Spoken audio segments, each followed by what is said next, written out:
Assalamualaikum warahmatullahi wabarakatuh. Selamat pagi anak-anakku semua. Semoga hari ini semua sehat ya. Jangan lupa ikuti protokol kesehatan dan jaga kesehatan. Oke, pada kesempatan hari ini kita akan membahas tentang memahami anggaran penjualan ya. Kemarin di pertemuan sebelumnya kita membahas tentang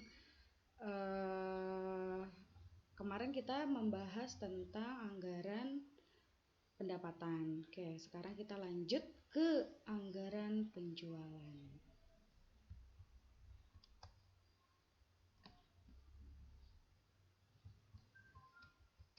Bentar ya.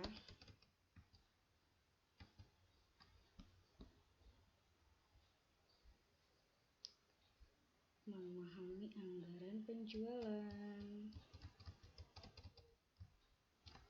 Oke. Pengertian anggaran penjualan. Anggaran penjualan adalah anggaran yang tersusun sistematis dan lebih terperinci tentang rencana penjualan perusahaan selama periode tertentu. Jadi, di dalam suatu perusahaan, jika kita ingin memproduksi suatu barang, maka harus membuat anggaran ya. Nah, anggaran penjualan ini tersusun secara sistematis dan juga terperinci tentang rencana penjualan suatu selama periode tertentu. Nah, jadi anggaran itu bukan hanya kayak kita mau bikin acara, kemudian kita bikin anggaran apa aja sih yang dibutuhin. Nah, untuk penjualan pun kita membutuhkan yang namanya anggaran, karena agar kita tahu, kita bisa membayangkan atau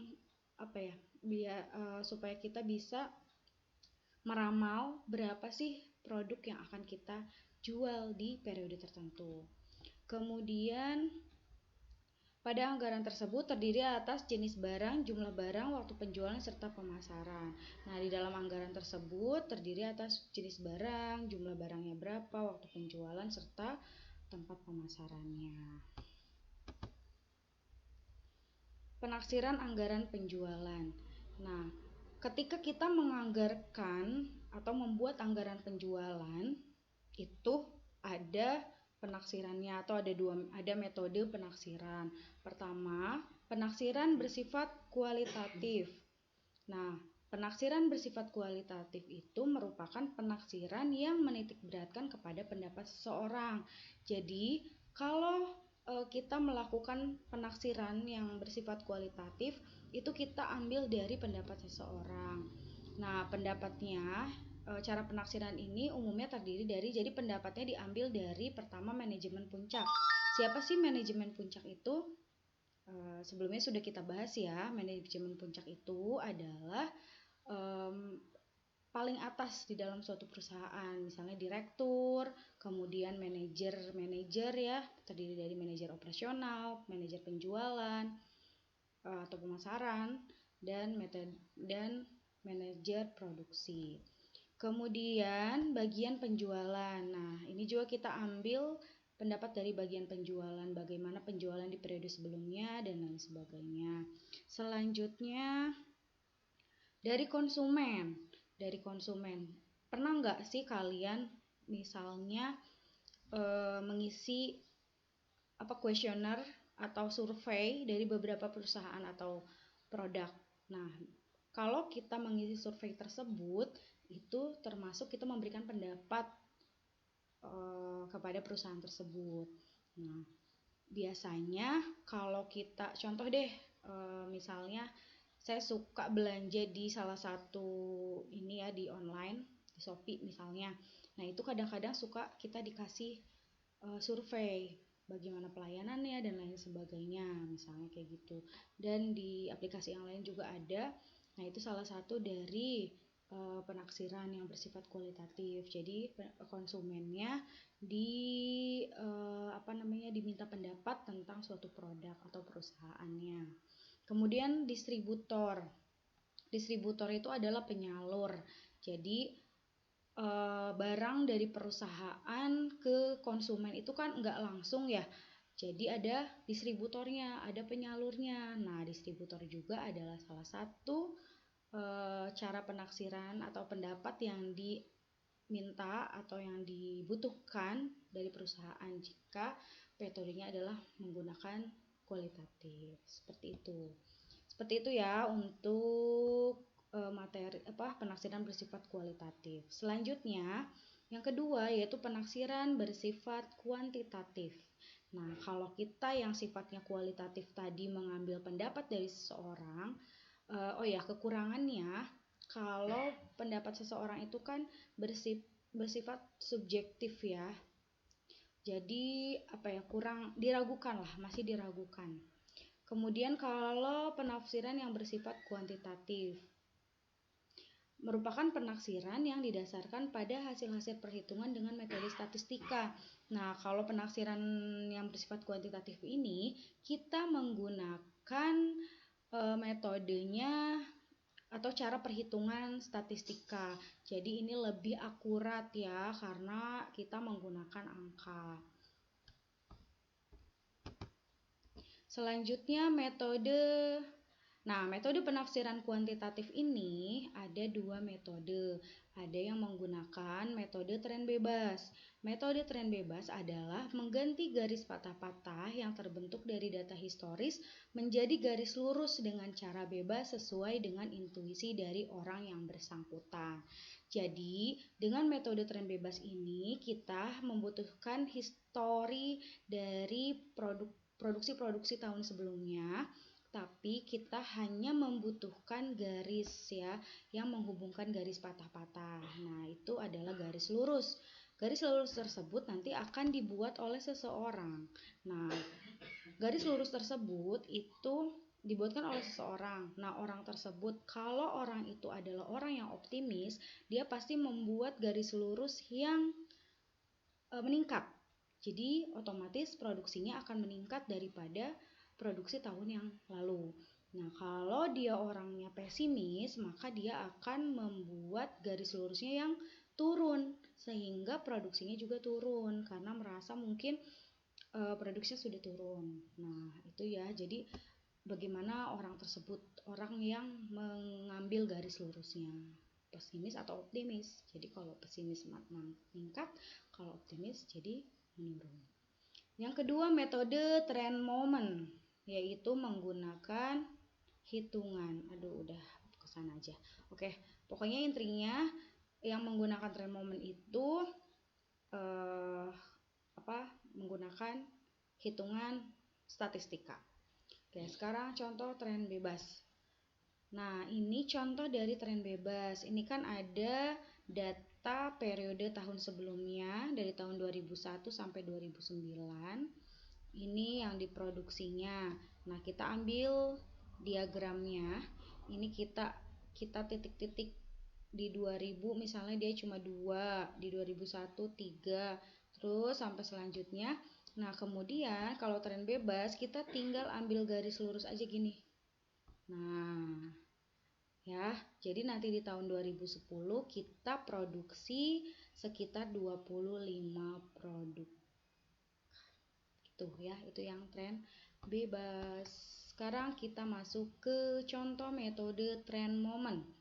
Untuk contoh metode trend moment, kita menggunakan fungsi dasar trend moment, yaitu rumus matematika.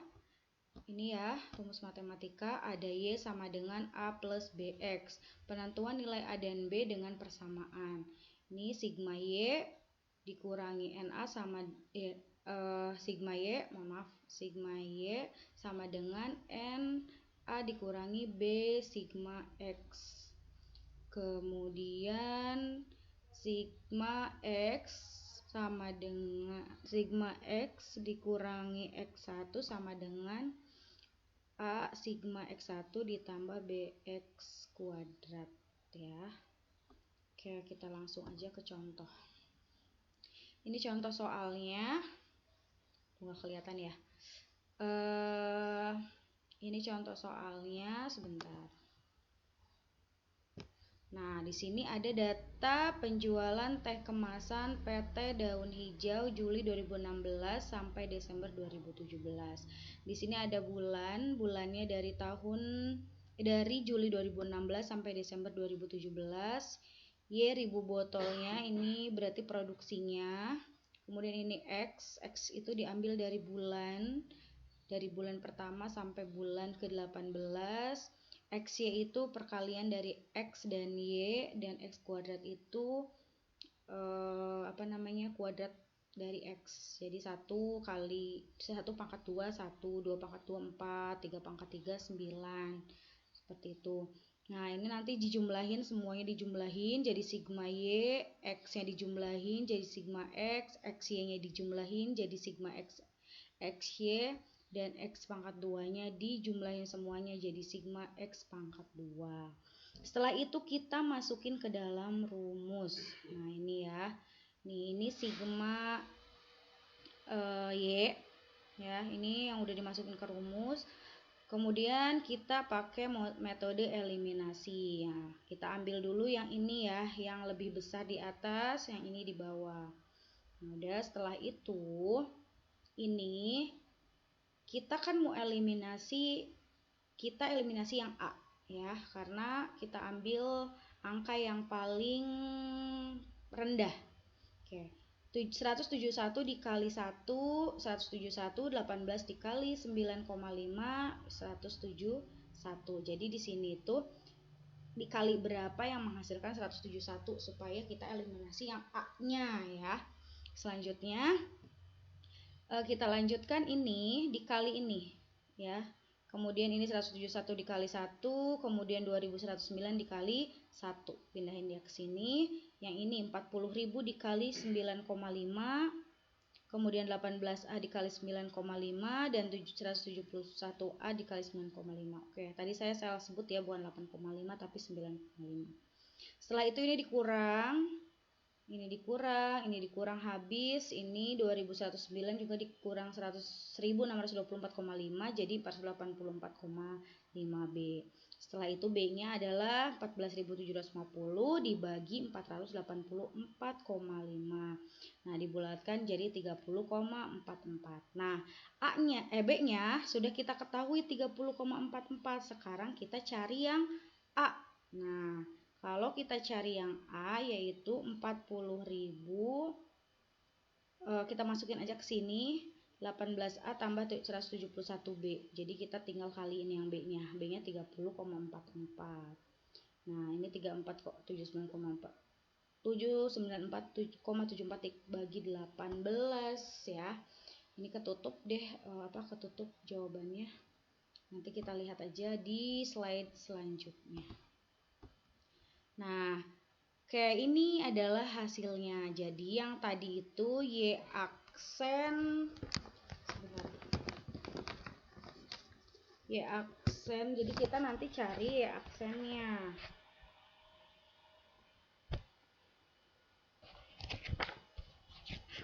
Kita cari Y aksennya. Y aksennya itu tadi dapatnya berapa? Dapat Y aksennya tadi,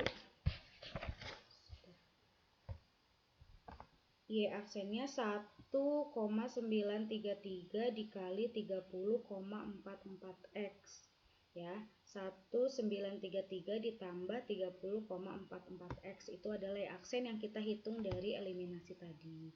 Nah, setelah itu kita kan akan membuat taksiran penjualan teh kemasan PT Daun Hijau tahun 2018. Nah, di sini kita tulis, kita bikin Januari sampai dengan Desember. Sudah dibuat sampai Desember. X-nya karena tadi kita pakai yang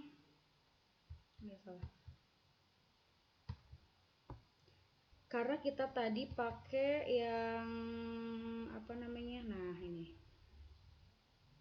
nah ya, ini Nih, di sini kita bulannya sampai bulan 18. Jadi nanti kita ngelanjutin di sini bulannya 19 sampai 20 sampai dengan 30 ya, sampai Desember. Setelah itu kita masukin ke Y aksen yang tadi kita hitung. Jadi 1333 ditambah 30,44 X. X-nya diganti 19, diganti 20 sampai selanjutnya. Jadi nanti kita kalikan dulu 30,44 X. Setelah itu maaf ya. Nah, kalikan dulu 30 kali 44 X, kemudian dikali sama 19 ditambah 1933. Nanti ini hasilnya dari sini ya. Jadi 2511 ini nanti 1000 botol yang kita akan produksi di tahun 2018 sampai ke Desember 2846.000 botol yang akan kita produksi. Ini kita buat diagramnya. Jadi dari bulan pertama itu 2511 terus sampai dengan ini. Nah, ini adalah diagramnya, ini adalah tabelnya. Jadi ini adalah taksiran penjualan teh kemasan PT Daun Hijau tahun 2008. Seperti itu ya. Jadi kita dengan cara metode trend moment kita akan lebih paham, akan lebih mudah dalam membuat taksiran penjualan produksi pada tahun berikutnya. Oke, mungkin itu saja yang bisa saya sampaikan. Nanti ini yang sudah kita buat tren momen atau taksiran penjualan teh kemasan tahun 2018 akan kalian jadikan historis dan nanti kalian buat taksiran untuk tahun 2019. Nanti Ibu taruh di tugas. Jadi nanti tugas kalian adalah membuat taksiran penjualan teh kemasan PT Daun Hijau tahun 2019. Semoga apa yang disampaikan hari ini bermanfaat dan juga kalian paham ya. Kalau ada yang mau ditanyakan silahkan kalian tanyakan, bisa melalui WA Ibu ya. Terima kasih atas waktunya. Semoga hari ini apa yang saya sampaikan bisa dimengerti. Oke, cukup sekian. Alhamdulillahirabbil alamin. Assalamualaikum warahmatullahi wabarakatuh.